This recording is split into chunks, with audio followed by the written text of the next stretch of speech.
Salut Eugénie, Salut Julien. nous sommes de retour pour cet astro coaching de la semaine du 28 juillet au 3 août. Fraîchement rentré de l'île de Ré, c'était incroyable. On va pas dérouler toutes les vacances, je vais te faire une reel pour ça. C'était vachement bien, mais t'arrives dans quelle énergie Eugénie? Bon, on est un peu cramé, hein. On a fait ça il y a 15 jours. On a fait ça il y a 15 jours quand on est revenu du mariage. On est revenu le lundi. D'habitude, on enregistre les épisodes le dimanche. On s'est dit, viens, on enregistre vite l'épisode pour pouvoir le publier vite. Et c'est là qu'on a explosé nos stats. Alors que moi, personnellement, je me disais, on a déjà pris un jour de retard. Ça intéressera plus les gens parce qu'on est déjà un pied dans la semaine. Et on refait ça cette semaine, fraîchement rentré de l'île de Ré. Yes, donc on va voir si on va péter les 1400 vues et les 66 likes de cet épisode qui était vraiment bien. Alors ils sont tous bien, mais celui-ci, bah voilà, il y a des moments où on comprend pas, l'algorithme il pousse des contenus plus que d'autres. En tout cas, il vous a plu, donc j'espère que celui-ci aussi, puis on va continuer dans tous les cas. Et l'astro-coaching, c'est quoi? C'est un plan de navigation astrologique que nous partage Eugénie sur chaque jour de la semaine. Et puis moi, je rebondis là-dessus avec la compréhension business, argent, et pas que, et émotionnel, et ce côté 360 de comment on développe un business en ligne. Et moi, c'est Julien, il y a Eugénie, et puis quand on est dans Réveillé, il y a Camille. Et aujourd'hui, on est là pour vous aider toute cette semaine. C'est parti, Eugénie commence avec... Ah non, pardon, il s'emballe un peu fort. On revient sur un moment clé de la semaine dernière. Un moment clé de la semaine dernière pour toi, Eugénie, qui était quand même une semaine forte autour de l'identité. Ouais. Moi, c'était jeudi. Jeudi, comme promis, nouvelle lune en Lion. J'avais dit, nouvelle identité. Amusez-vous un petit peu avec. Alors attendez, je reprends mes notes. C'est à la page d'avant, c'est pas compliqué. Qu'est-ce que je vous avais dit? Opportunité de visualiser une nouvelle manière d'être et de conquérir. Mais alors attention, vous allez être confronté à votre peur, votre authenticité versus la peur. C'était ça, jeudi dernier. Et alors moi, j'ai eu un challenge que j'avais pas anticipé, mais j'aurais pu. Les cordonniers sont vraiment les plus mal chaussés parce que je vous parle d'astro et je vous fais tout le détail à la semaine et je me méfie pas autant que je le devrais de mes propres notes et de mes propres inputs parce que là, du coup, qu'est-ce qui s'est passé en ce qui me concerne jeudi? C'était ma dernière session avec mon psy du travail qui me suivait depuis 1 an et je savais que c'était ma dernière session. Elle était dans l'agenda depuis quelques semaines. Elle avait été reportée, bon, ok, 1 fois, 2 fois, et puis c'est tombé ce jour-là et je me suis pas méfiée. J'ai bien tenu ma séance. C'était un très beau petit bilan, tu vois, jusque, les 5 dernières minutes. Et aux 5 dernières minutes, j'ai toutes les vannes qui sont ouvertes et je me suis mise à pleurer, mais incontrôlablement. C'est-à-dire que ça a commencé à venir, vous savez, quand ça commence à chauffer sous les paupières. J'ai pris un mouchoir, j'ai estompé mes petites larmes et puis ça a tenu 1 minute avant que vraiment tout parte dans tous les sens. Et puis c'était du ugly cry, faut le dire sans honte. Il y a des gens, ils sont très beaux quand ils pleurent, puis il y a les autres. Et moi, je me mordais dessus. J'avais le visage tout contracté, je disais à mon psy, je sais pas ce qui se passe. Et effectivement, j'en ai fait une reel un petit peu plus tard, en me montrant en train de pleurer, tout simplement parce que j'étais encore en train de pleurer, et en disant effectivement, en somme, et entre autres choses, c'est le début d'un nouveau chapitre, d'un chapitre sans ce soutien. Là, en tout cas avec cette personne-là, et puis évidemment que je peux retrouver un psy, et je vais certainement trouver un accompagnant, évidemment, pour ma santé mentale. Je trouve ça essentiel. Mais c'était vraiment la nouvelle identité, c'est la suite, ce sera sans Monsieur P. Puisqu'il est lié au fait que je suis au RSA, j'ai été au RSA et que le contrat c'était tant que tu as besoin de Monsieur P, tu peux l'avoir, mais ce sera 1 an maximum. Donc on savait dès le début que ça allait se fermer cette fenêtre. Et jeudi dernier c'était ce cas-là et j'ai pleuré une très grosse partie de la journée de façon intermittente quand même. J'étais très très émue dans effectivement dire au revoir à ma béquille. J'ai pas envie de dire ça comme ça parce que je trouve que c'est un petit peu péjoratif et pas assez reconnaissant et flatteur et dans la gratitude de ce qu'un accompagnant peut apporter. Mais il y a quelque chose de cet ordre-là. Pendant au moins un moment, et en tout cas ce sera plus la même béquille, tu vois, ce sera plus le même soutien. Tu ne vas plus avoir Monsieur P et tu vas faire quelque chose de nouveau avant de retrouver peut-être un autre accompagnant. Voilà, c'était mon expérience du jeudi.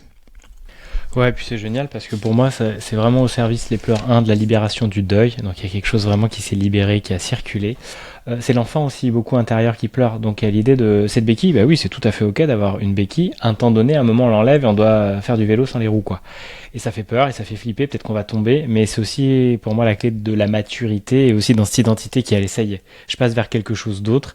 Et il t'a accompagné sur cette transition d'un an et aujourd'hui t'es prête, même si tu te sens pas prête, en vrai t'es prête.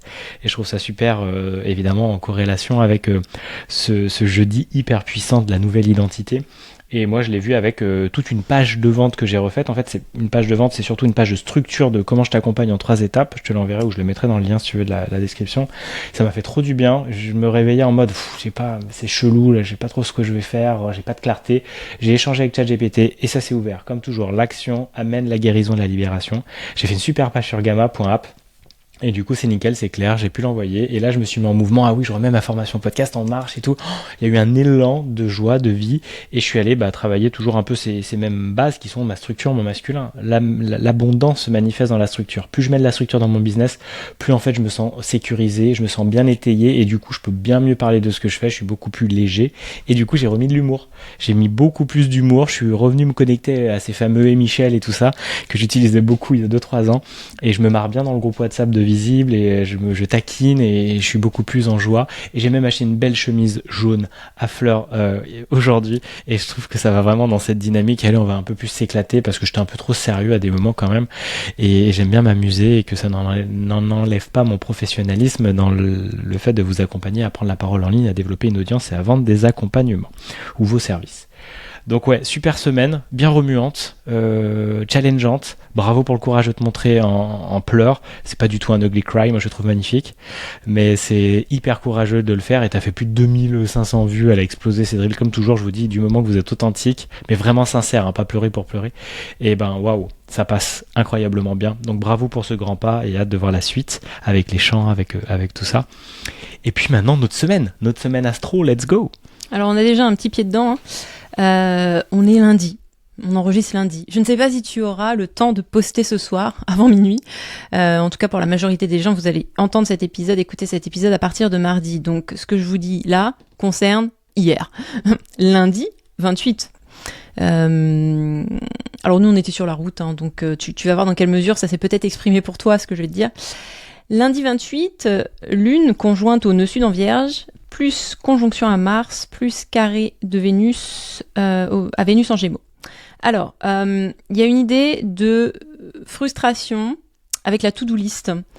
Il y a quelque chose qui fonctionne pas. Il y a beaucoup de choses à faire et puis on peut pas vraiment les faire comme on veut. Il y a toujours cette idée de d'émotionnel qui est un petit peu qui a envie que ça se fasse, que ça bouge, mais le nœud sud en Vierge ne nous aide pas nécessairement avec ça, et puis la Vénus en Gémeaux est toujours un peu dans la distraction, donc c'est vraiment un peu le versus, tu vois, la to-do list versus les vacances. C'est vraiment le focus versus la distraction. Donc moi je sais quelle partie on a pris aujourd'hui. Mais est-ce que vous vous êtes senti concerné par cette dualité de votre côté ? C'est génial parce qu'effectivement c'est vraiment ma frustration de ce matin en mode il y a la to-do, c'est-à-dire il faut sortir de ce mobil-home, faire le ménage, ranger, faire les sandwichs pour midi, tout préparer, nanana, et l'envie de juste, je peux prendre mon café avec mon journal Les Échos tranquille là, posé dans ce merveilleux camping qui était en plus très ensoleillé là ce matin. Ouais, et finalement on a eu des vacances après parce qu'une fois qu'on avait fait cette to-do, hein, comme toujours je le dis, manger le crapaud en premier, tout le reste passe vachement mieux, en fait on avait du temps. Ah oui, vous pouvez partir à midi, on était prêt pour 11h pétante, et donc du coup on a pu faire de la pétanque et puis aller visiter une ville magnifique de l'île de Ré, et en fait c'était chouette, donc on a choisi vachement les vacances pour tout le reste de la journée en fait quoi. Donc ça c'était aujourd'hui, et puis bon, on refocus ce soir du coup, hein, parce qu'on a eu un petit moment dans la voiture comme d'habitude, hein, une histoire qu'on ne réinvente jamais. Qu'est-ce qu'on fait ce soir ? On va rentrer tard, est-ce que... Oh non, viens, on enregistre l'épisode Astro Coaching demain, puis en plus faut que tu le prépares, faut que tu regardes l'astro et tout, et moi, comme d'habitude avec l'Astro Coaching, allez Julie, on y va, ah t'es sûr ? Oui, on y va. Donc finalement on refocus sur la fin de journée quoi. Demain, mardi 29. Alors, la Lune entre en Balance avec un trigone à Uranus, puis une opposition à Saturne et Neptune, puis un trigone à Pluton Ah oui, elle est dense cette journée-là, je me suis fait la remarque quand je l'ai fait. Puis un sextile au soleil et un carré à Jupiter en Cancer. Tout va bien. Je vous explique. Il y a cette ambiance, cette volonté d'harmonie, de servir les relations, d'équilibre, de beauté, versus la to-do list. Elle revient. Il y a un petit peu au niveau de la to-do list un truc assez intéressant. Il y a ce qu'on se fantasme capable de faire. On va absolument le faire, on va le faire. Ce qu'on s'impose de faire. Et puis, la lune qui rentre en balance, qui est là. Oui, mais quand même, les gens, les vacances, probablement pour la majorité d'entre nous, le soleil, la chaleur, la plage, les projets sur le mois d'août. Il y a un vrai versus, hein. C'est une semaine un petit peu d'opposition, je trouve, par rapport à ces dynamiques-là. Et puis, il y a ce carré à Jupiter en Cancer qui nous dit, Jupiter en Cancer, c'est très matriciel, il y a quelque chose de vraiment très généreux, de donner, on y va, on est dans le lien et on s'ouvre et on reçoit et on fait circuler tout ça. Il y a cette idée d'opposition avec je peux faire tout seul, la to-do, là, c'est moi qui ai décidé, je peux faire tout seul, ça va aller plus vite, ça va peut-être être mieux fait. Voilà, on se préoccupe pas de s'expliquer, de déléguer, de moi tout seul, ok. Et puis, oui, mais en même temps, peut-être que tout ça, ça peut être fait avec le groupe, avec l'autre, dans le donner, le recevoir, le fait d'être généreux et de partager l'expérience ensemble. Donc, je sais pas, moi je pense tout de suite à faire les valises, mesdames. Alors messieurs, j'espère que vous les faites aussi, hein, mais bon, mesdames, je sais que vous les faites. Quelle team vous êtes ? Est-ce que vous êtes la team ? Ça me saoule, mais je vais faire les valises de tout le monde parce que ce sera fait en 1 heure, et puis je suis sûre que tout le monde aura le bon nombre de slips propres et personne n'oubliera les serviettes de bain et il y aura bien les jouets de plage de l'enfant de 6 ans et puis le chargeur du téléphone de l'ado dans les sacs. Ou est-ce que vous êtes team je lâche prise un peu parce que finalement ça peut se faire dans la joie et dans la bonne humeur tous ensemble. Ouais, peut-être on va oublier le chargeur. Et ce sera un mini-drame pendant 30 secondes, mais c'est pas la fin du monde parce que chacun sera responsable de ses affaires et puis ça apprendra aux plus petits à commencer à faire le minimum et puis aux plus grands, ça leur donnera l'opportunité de m'aider et à sentir qu'ils participent à quelque chose juste de familial et de normal finalement dans la structure de la famille. Vous êtes quel team là-dedans ? Moi, je suis à fond la team responsabilisez-vous, sauf si effectivement Violette, quoi que tu l'aides à le faire, mais elle le fait aussi un peu pas mal. Et moi, je vais faire la mienne, et puis voilà, chacun se responsabilise, et j'imagine bien qu'avec un ado, vas-y, puis de toute façon, si t'as oublié le chargeur de ta tablette ou je ne sais quoi, tu vas juste apprendre, comme un grand ou une grande, les conséquences, les fameuses conséquences. Donc moi, je suis plutôt team ça, mais après, ça me fait penser que demain, je veux faire pas mal de choses sur ma to-do en mode pro, je veux faire une newsletter, je veux faire aussi l'enregistrement de mes vidéos pour la sortie de ma formation podcast V2, là, et YouTube jeudi, mais on doit amener Violette dans son dernier cours de surf, donc je me dis ok, comment je m'organise pour faire les deux, c'est les vacances, on va profiter de Violette, elle part après jeudi pendant 1 mois, vas-y Julien, travaille le matin, si j'arrive à faire genre une vidéo déjà des 4 ou 5 que j'ai prévues pour la formation, c'est top, ma newsletter déjà, ça serait même déjà top, je fais une vidéo encore mieux, mais sinon je le ferai l'après-midi quoi, et puis c'est réglé, on a passé un bon temps, je cherche pas allez, je vais faire que la to-do, mais en fait il y a quand même l'énergie des vacances et on a envie d'aller au bord de la plage, voir Violette faire son cours de surf et tout, ça serait dommage quoi. Donc je trouve que voilà, ça m'a donné le guide tout de suite de comment je vais organiser ma journée de demain. Merci. Super.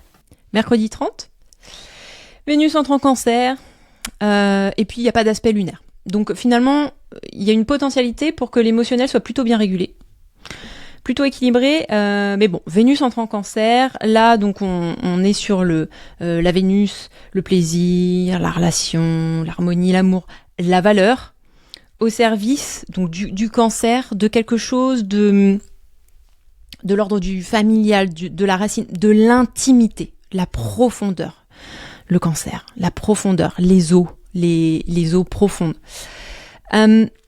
Conjonction avec Jupiter qui arrive bientôt. Je vous le dis parce que c'est dans 15 jours. Je crois que c'est autour du 12 août de mémoire, mais on en reparlera. Vénus est en train de se rapprocher de Jupiter. Il va y avoir une magnifique conjonction au service du relationnel, presque symboliquement une bénédiction d'ici une quinzaine de jours. c'est pas si simple que ça, mais avec la Vénus qui rentre en Cancer, ça commence à nous l'annoncer, puisqu'elle rentre dans le signe dans lequel se trouve Jupiter actuellement. Excusez-moi, si j'inverse des mots aujourd'hui, ne m'en voulez pas, il est 22h. Et on a voyagé toute la journée dans la chaleur de la voiture sans climatisation. C'est très très bien, mon chat. Donc, moi, ce qui m'intéresse ici, c'est de vous lancer une information comme ça, et on en reparlera. C'est qu'il y a cette bénédiction relationnelle qui arrive, mais il va y avoir quand même de la tension d'ici une quinzaine de jours. Donc, on se rapproche de ce moment de « Ah ouais, dans le relationnel, waouh, ce cadeau !» Mais ce sera pas si simple que de recevoir le cadeau. Et justement, ça m'emmène à cette réflexion. Cette bénédiction relationnelle, potentiellement, autour du 12 août, elle est magnifique à condition de savoir recevoir et de savoir être dans la réception. On en a déjà parlé sur les semaines qui venaient. C'est un thème qui revient avec ce Jupiter en Cancer. C'est pas le tout de dire oui, l'abondance, et dans la théorie, on sait très bien en parler. On sait très bien en parler, de recevoir l'abondance, de la manifestation. Mais dans la pratique, et vraiment, faut être honnête. Parce que on se raconte beaucoup d'histoires. Je suis pas la dernière. Je ne vous juge pas, mais quand même, je vous juge un peu et je me juge en même temps un peu.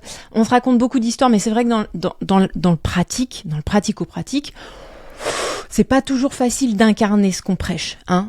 Et c'est ok. On est humain. Déjà, le prêcher, c'est bien, entre guillemets. Ça a ses limites. Mais l'incarner, c'est quand même mieux. Donc là, sur mercredi, les amis, on va se donner du mal pour essayer de vraiment se positionner par rapport à est-ce que je sais recevoir ?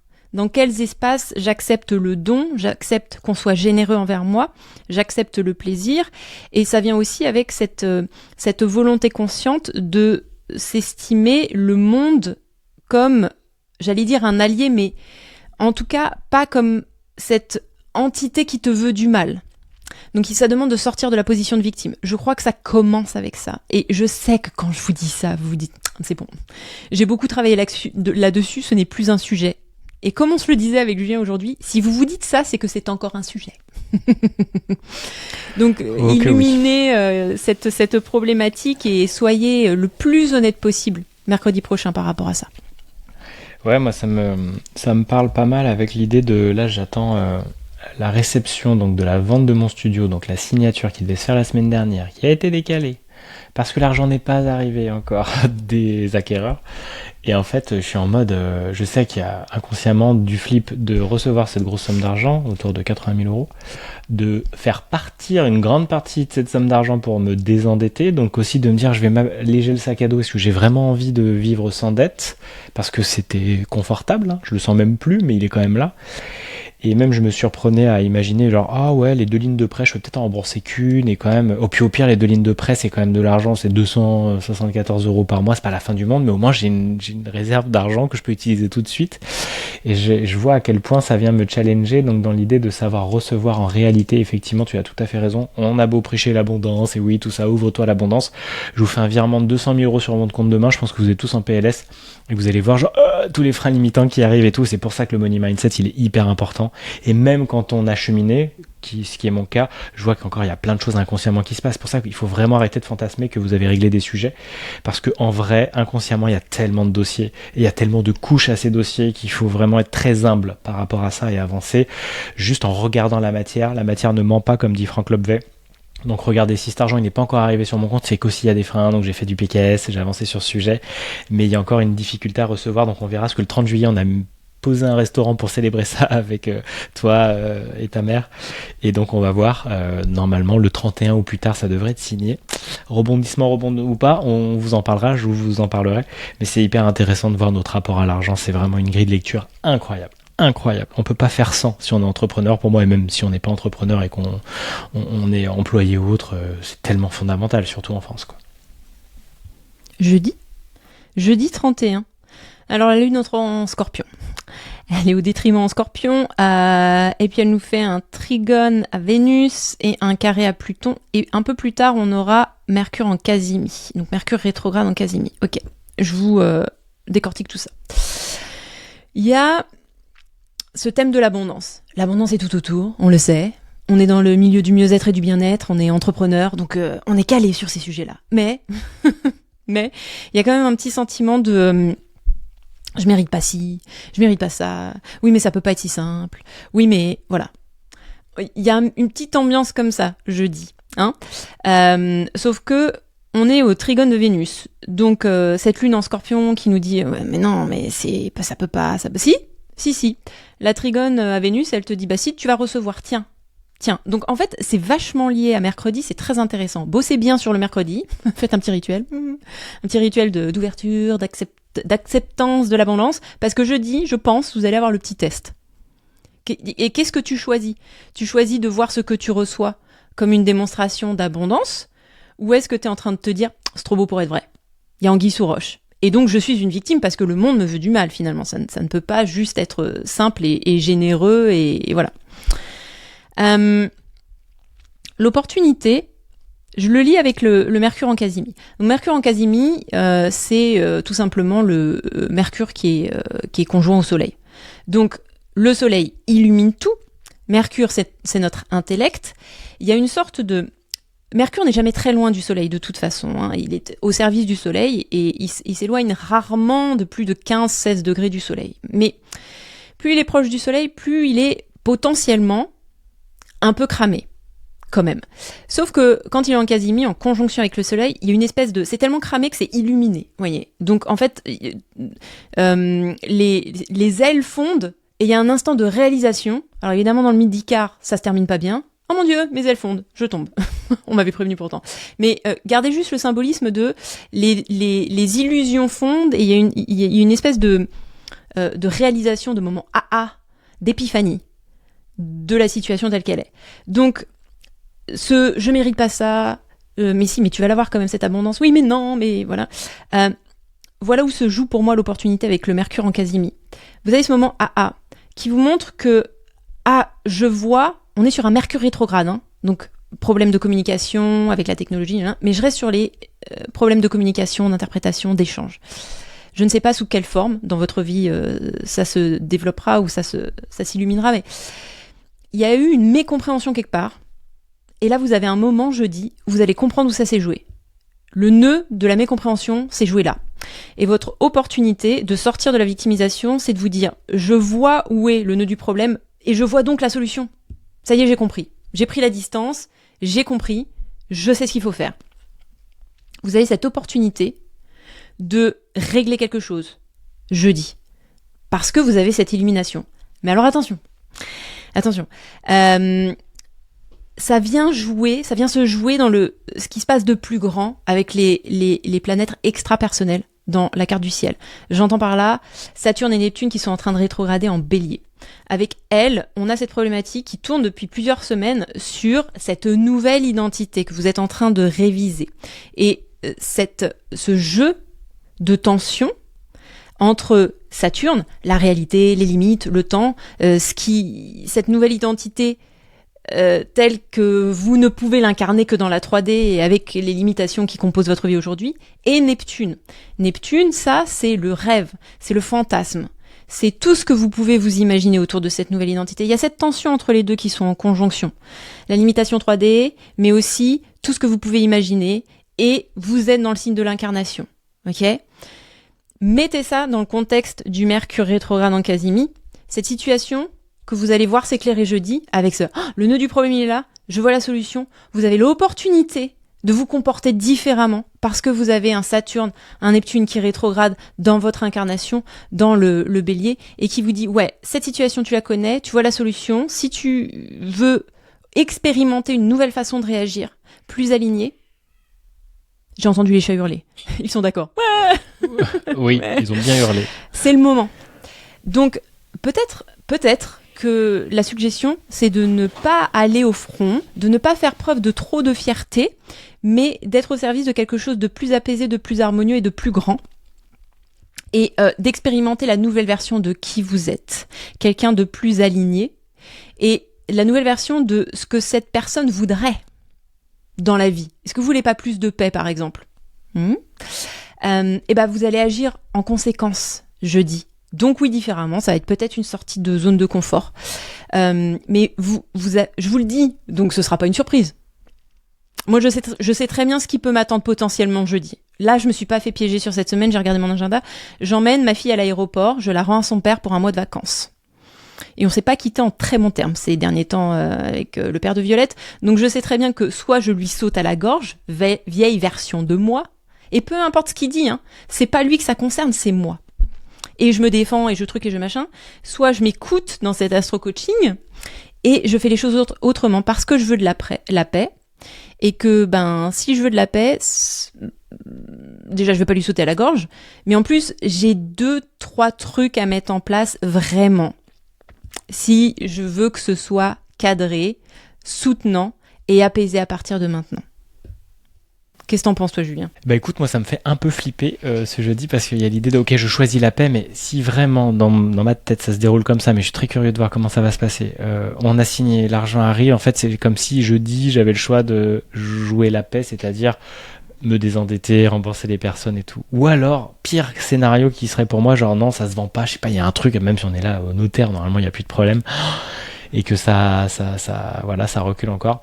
On va voir, mais je sens un peu genre j'ai envie que ça soit fini, quoi. Donc ouais, on va voir comment ça se joue, mais ce moment d'épiphanie ou autre, et je comprends. Ouais, j'ai hâte de voir tout ça parce que c'est vachement une semaine très riche autour de ça, de l'abondance, de la réception. Et moi, je vois vraiment avec le challenge, avec l'argent et la vente de tout ça, et c'est une vraie part d'identité ancienne que je remercie et que je referme. C'est un truc de ouf, quoi. Ce qui est intéressant, c'est qu'on est dans la saison du lion, donc le donner et le recevoir, c'est pas vraiment vas-y donne-moi, tu vois, c'est un état d'être.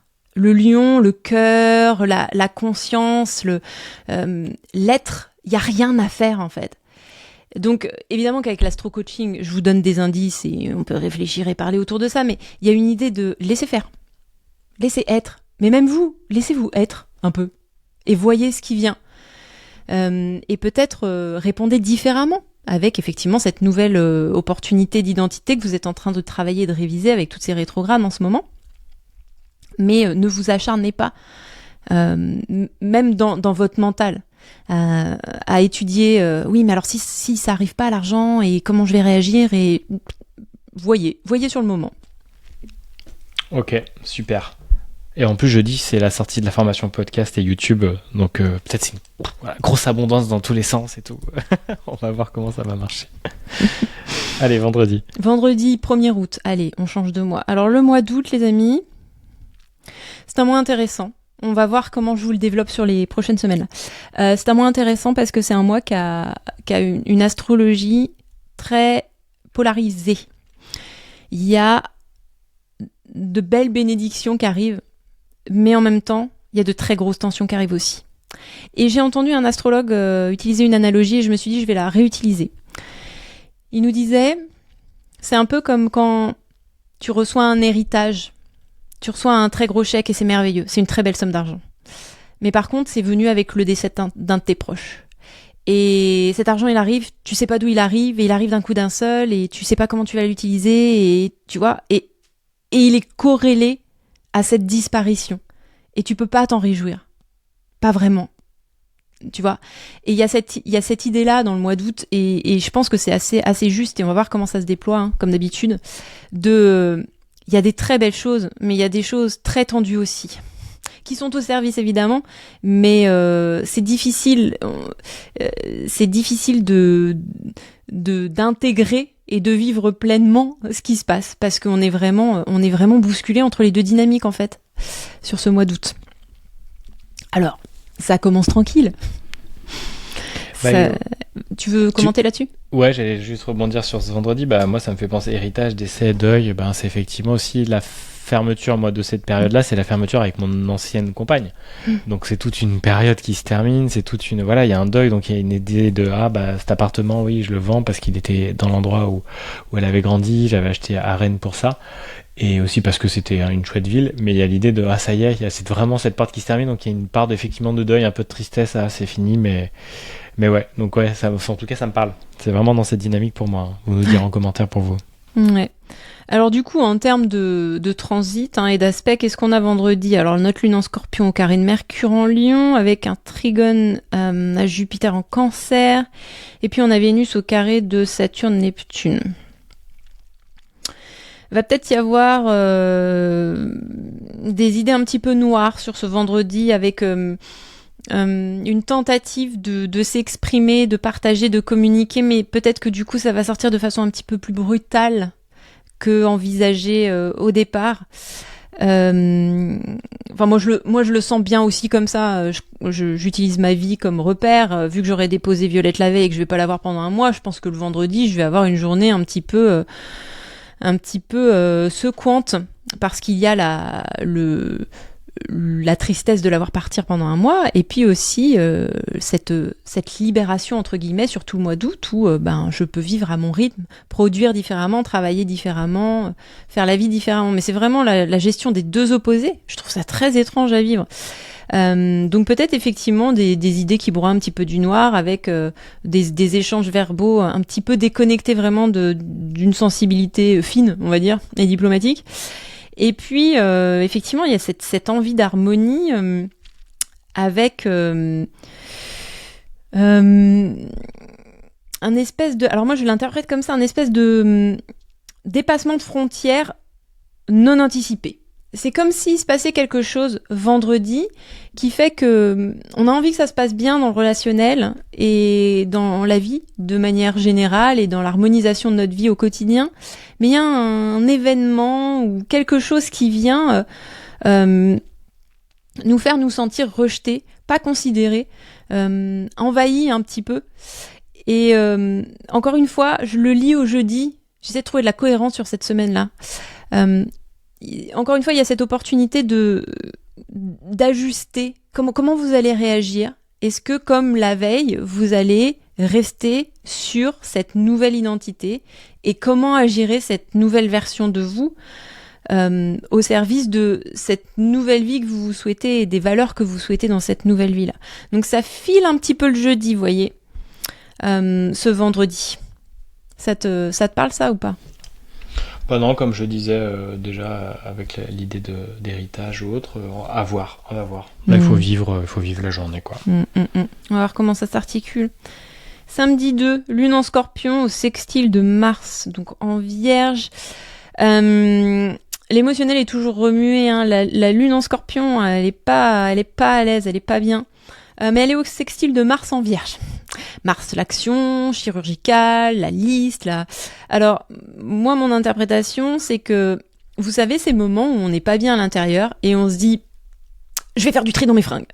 Tu sais quoi, viens, je prends la to-do list, c'est bon. Et vous bâchez la to-do list, mais un truc, c'est-à-dire que les trucs que vous avez sur votre to-do list depuis 2 mois, que vous procrastiniez de faire parce que ça allait vous prendre 3 jours chaque tâche, vous les torchez en une demi-heure. Vous voyez, c'est un petit peu une journée comme ça. C'est l'émotionnel bien soulevé qui se met en action et qui devient vachement agressif dans le travail et le decluttering et le cleaning, vous voyez, le nettoyage radical. Moi, j'anticipe. Je sais qu'on passe à Ikea jeudi en revenant de déposer ma fille à l'aéroport parce que je lui achète des bibliothèques et un bureau pour l'année prochaine pour transformer un peu sa chambre de petite fille en chambre de pré-jeune fille. Moi, j'anticipe que je vais monter du meuble Ikea samedi. Tu vois, il va y avoir une journée un peu meltdown. Eugénie fond et s'effondre vendredi parce qu'elle ne peut pas concilier les opposés de ma fille est partie tout le mois d'août et ouais, ma fille est partie tout le mois d'août, je vais pouvoir vivre autrement. Et samedi, je vais me réveiller et je vais être là, tu sais quoi, je vais monter tous les meubles, je vais tourner toute sa chambre, allez, c'est parti quoi. Moi, je l'anticipe un peu comme ça. Ouais, et puis moi j'anticipe en mode il y a des choses qui vont être torchées comme tu dis, on fait la to-do haute parce qu'il y a de l'espace, parce que Violette est pas là, parce que toi tu vas être aussi à monter le bureau et si t'as besoin d'un coup de main je serai là, mais peut-être j'en profiter pour nettoyer des trucs, faire de la facturation, faire des choses autres, en profiter pour faire de ces to-do et ces choses qui restent de côté. Donc ouais, je vois bien, et j'aime bien ces moments-là de nettoyage radical. J'aime bien parce qu'effectivement, en fait, ta to-do, tu la torches et tu t'imaginais que ça allait prendre des heures, en fait pas du tout. Et là tu dis pourquoi je l'ai pas fait plus tôt. C'est la démystification. C'est-à-dire qu'à un moment donné, il faut sortir de notre tête et aller mettre vraiment dans le présent pratico-pratique de l'action. Et on On est dans la saison du lion, encore une fois, je le rappelle, il y a un truc d'authenticité et de rugissement et d'incarnation centré et axé dans ce que vous faites. C'est pas juste, et je vous le dis parce que je sais que je m'adresse à vous dans le bien-être et dans le mieux-être, et ça va vous vexer, et c'est ok. Parce qu'il n'y a pas de méchanceté derrière, mais ça va peut-être vous secouer, je pense. C'est pas juste le tout de faire des rituels à votre hôtel et puis de faire des contenus Insta pour vendre vos programmes, et voilà. À un moment donné, il faut incarner quelque chose, il faut que ça sorte de la tête, il faut que ça sorte même simplement du langage de compte Insta à compte Insta, quoi. Est-ce que vous vous mettez à l'hôtel pour prier pour des causes qui sont plus grandes que ce qui concerne votre entourage? Vous voyez, est-ce que là par exemple, on est passé tout à l'heure dans une petite église, j'ai l'habitude d'allumer un cierge, une veilleuse quand je passe aux églises, et là je sais pas, je me suis tournée vers Sainte Rita, la patronne des causes désespérées, et je me suis dit, j'ai commencé à prier pour moi, parce que des fois je me considère un peu comme une cause désespérée, et tout de suite il y a un truc qui s'est mis en place où je me suis dit, il y a des gens qui sont en train de mourir, parce que genre c'est la guerre à Gaza par exemple, viens tu pries pour eux en fait. Viens, tu crées une bulle, tu visualises un truc qui est au-delà de ton cosmos à toi et de ton centre à toi, et qui va chercher le plus grand. Sans te demander si ça compte, sans te demander si tu fais bien, sans te dire « Ah, je vais me filmer, je vais en faire une story Instagram », mais juste parce que prêcher pour la paix dans ta vie et la paix dans la vie de tes proches, et c'est aussi penser au monde entier. Et est-ce qu'on peut incarner ça ? Est-ce qu'on peut incarner ça honnêtement ? Vraiment, élargir la zone de l'ego, qui peut être le défaut du lion, et aller englober, aller donner de toi, de ton ego, de ta générosité, hein, comme on en parlait sur le mercredi, qui contribue au recevoir aussi, hein. Plus loin, rayonner plus loin, juste en étant, mais en étant authentiquement. Ouais, c'est génial. Bon, moi, j'ai complètement prié pour moi, mais t'as raison de penser à beaucoup plus grand et d'aller vers ce grand tout, parce que l'ego, c'est juste la séparation de ce grand tout dans lequel nous baignons tous. Et comme on a l'ego qui nous permet de découvrir ce que c'est que d'être la vie et découvrir toutes ces facettes-là. Donc ouais, c'est hyper chouette aussi de pouvoir se relier à plus grand et sortir un peu de son nombril et du versant négatif entre guillemets du lion, comme tu disais, qui n'existe que pour lui. Donc ouais, c'est chouette. Merci du rappel. Ouais. Il faut de tout, de toute façon, hein. Il faut de tout. Ah, tu as disparu. Ah, tu es revenu ? Je suis revenu. Désolé. Il est sorti de lui. Il est sorti de son image. Il a disparu dans le grand tout, puis il est revenu. C'est ça. Il faut de tout, mais ce qu'il faut retenir de ça, c'est qu'il faut vraiment que ça navigue entre les deux polarités, hein. Comme avec le zodiaque, c'est toujours une histoire de polarité, c'est toujours une histoire de curseur qui se balade, et si vous tombez dans l'extrême de ce que symbolise un signe ou l'expression d'une planète, de revenir quelque part vers le milieu, et voilà, c'est une question de mouvement. Et je pense que le danger, effectivement, c'est d'être ou dans tout l'un ou dans tout l'autre, que tourner autour de soi et de sa problématique et mon petit business, et ça fonctionne pas, et les clients et les trucs et les machins, alors qu'on est censé incarner quelque chose de plus grand, ou n'incarner que le truc le plus grand. C'est-à-dire être l'activiste 24/24, 7/7, qui est finalement très déconnecté de la réalité qui l'entoure et du très proche qui l'entoure. Donc l'invitation, c'est effectivement de naviguer et ne pas rester collé à l'une de ces extrémités. Moi, ça m'embête parce que le 2 août, c'est quand même ma fête, donc j'aurais envie de me regarder mon nombril et de me célébrer, mais bon, je penserai un petit peu aux autres, alors, c'est ça. Tu peux faire un nettoyage agressif en te célébrant, hein, à la gloire de Julien Badoil. C'est ça. Dimanche. Oubliez pas ma fête quand même, ça serait sympa, merci. Souhaitez-lui, s'il vous plaît, sinon ça va mal se passer à la maison. Son ego va être tourmenté. Dimanche 3, Lune en Sagittaire. Ah là, ça soulage un petit peu. Mais alors du coup, avec une opposition à Uranus direct, et puis un trigone à Saturne et Neptune, un sextile à Pluton, et un trigone à Mercure et au Soleil. Alors, en gros, on démêle le gloubi-boulga sur dimanche. Il y a une sorte d'excitation, de passion, de feu. Il y a un truc qui se remet en place, un truc de vivant qui se réajuste en vous. Je vais pas hyper développer, mais je pense que l'invitation ici, c'est gardez bien ça dans vos cellules. Vivez-le bien, incarnez-le, souvenez-vous-en, gardez la vibration le plus longtemps possible, parce que ça va vous servir pour tout le mois d'août. avec ce que je vous disais, cette espèce d'opposition entre mon Dieu, je suis béni, et en même temps, oh là là, c'est terrible ce qui se passe, il y a vraiment beaucoup de tension, et j'ai du mal à m'articuler entre ces deux dynamiques-là. Dimanche, vous aurez un avant-goût de ce dont vous êtes capable, de l'énergie que vous pouvez trouver et mettre au service de vous, de votre environnement, et de plus grand. Vous avez cet aperçu de ce positionnement que vous pouvez avoir sur tout le mois d'août, malgré les tensions qui peuvent arriver et qui vont probablement arriver un peu plus tard sur ce mois-là, quoi. Donc, imbibez-vous de ce qui se réveille en vous dimanche et gardez cette boussole, ce phare dans les épisodes un peu nocturnes qui peuvent nous arriver sur le mois qui arrive. Enfin, sur le mois d'août en tout cas. Génial. Non, elle est trop bien cette semaine, je trouve. Hein. Franchement, j'ai de l'élan à la vivre et déjà à l'avoir démarré aujourd'hui et de voir cet aperçu du mois d'août. Et puis, je suis curieux de la dynamique du mois d'août aussi, de voir à quoi il va ressembler. Et ce que tu nous as partagé me fait envie, même s'il y a quelques petites peurs, quelques petits doutes, mais allons-y gaiement. De toute façon, on est là pour vivre pleinement et le transmuter, et puis vous en parler aussi. Dimanche, du coup, on fera normalement notre épisode Astro Coaching, donc on pourra vous parler de cette dynamique dans laquelle on est, et puis de ce qui s'est passé cette semaine, quoi. C'est ça. Merci beaucoup, Eugénie, c'était très très chouette. Est-ce que tu as quelque chose d'autre à nous partager pour terminer, tes impressions sur cette semaine à toi ? Moi je suis toujours curieuse, je suis toujours curieuse de voir comment ça se déploie. Je trouve qu'il y a un bel élan sur cette semaine, même si elle est un peu pavée d'opposition et de contradictions, mais bon, c'est la vie. Et puis, j'aurais pas l'astro-coaching, je le saurais déjà, puisque j'ai des rendez-vous qui me pavent un petit peu ma semaine et qui me disent un petit peu de challenge sur jeudi, puis qu'est-ce qu'on va en faire vendredi, et à partir de samedi, dimanche, quand ça ira mieux, qu'est-ce qu'on en fait également. Je trouve que ça accompagne bien dans le langage symbolique ce à quoi je m'attendais, donc curieuse de voir ce que ça va donner comme d'habitude. Yes, et puis curieux aussi de savoir vous comment ça va résonner, donc partagez-le nous dans les commentaires, on les reçoit en DM mais partagez-les dans le commentaire, bon si vous avez envie d'être un peu en public, sinon en privé on prend, mais on est très gourmand de savoir comment ça se vit de votre côté, et comme ça nous permet d'avoir des compréhensions, d'approfondir ce qu'on fait, de vous le partager. Et puis sinon si vous voulez nous retrouver sur Insta, les formations, les bootcamps de cet été, tout est dans la description. Comme d'hab, n'hésitez pas à nous envoyer des messages en DM si vous avez des questions. Et puis, on se voit dimanche pour le nouvel Astro Coaching de la semaine. Sinon, sur nos réseaux pour nos contenus quotidiens et réguliers. Un dernier mot, Eugénie, avant de repartir et de refermer ce live ? À la semaine prochaine et bisous. Bisous, à la semaine prochaine.